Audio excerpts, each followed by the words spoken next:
The galaxy had long believed humanity to be one of its greatest success stories of uplift. When the benevolent and ancient Xelari Federation discovered Earth centuries ago, they found a species still struggling with war and self-destruction. The Xelari offered humanity a place in the stars, bringing them into the Federation, sharing advanced technology, and integrating them into the galactic economy. But their generosity came with chains.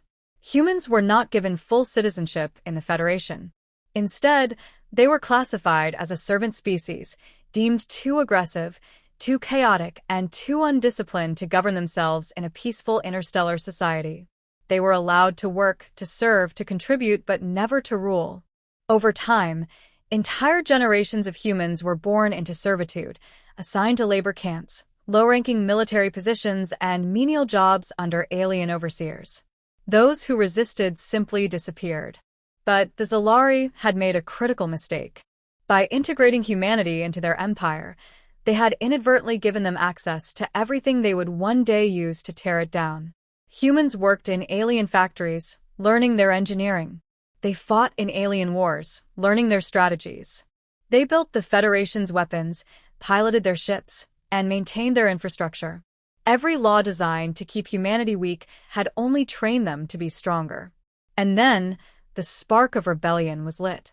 It began with a single message, sent from a deep space mining station where human workers had quietly overpowered their overseers and seized control. The message was short and simple. The chains are breaking. The fire rises. Across the Federation, hidden human resistance cells received the signal. For decades, they had been planning, waiting, gathering intelligence. Now the time had come. In the shipyards of the Xelari, entire fleets of warships suddenly went dark, their human engineers sabotaging systems before vanishing.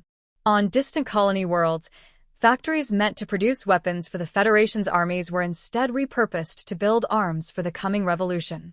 The first real battle was not fought in open space but in the shadows. Humanity had learned the Federation's tactics, but the Federation had never learned humanity's. Entire systems fell before the Xelari even realized they were at war. Their own fleets, undermanned and reliant on human crews, were hijacked mid-flight. Elite alien soldiers were lured into ambushes by humans who had spent their lives studying their weaknesses. Then, at last, humanity announced itself. From every corner of the galaxy, a fleet unlike anything the Xelari had ever seen emerged, captured alien warships, improved and modified with human ingenuity.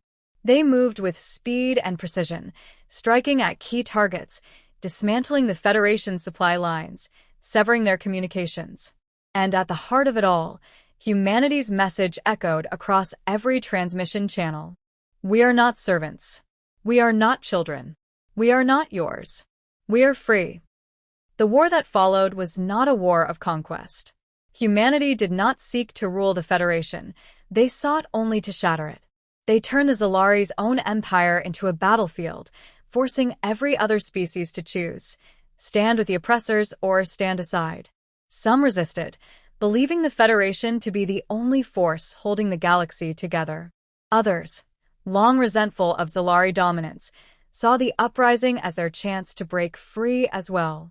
As the Federation crumbled, its leaders attempted to negotiate, to offer humanity the citizenship they had long denied. But it was too late. Humanity had learned that power is not given. It is taken. The final battle was not fought in space, but on the capital world of the Xelari.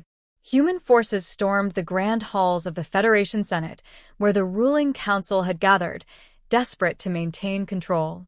The last surviving Xelari High Chancellor, trembling before the human leader, offered a final plea. You don't have to destroy everything. We can share power. We can. The human leader, clad in battle-worn armor, merely smiled. You never shared power with us.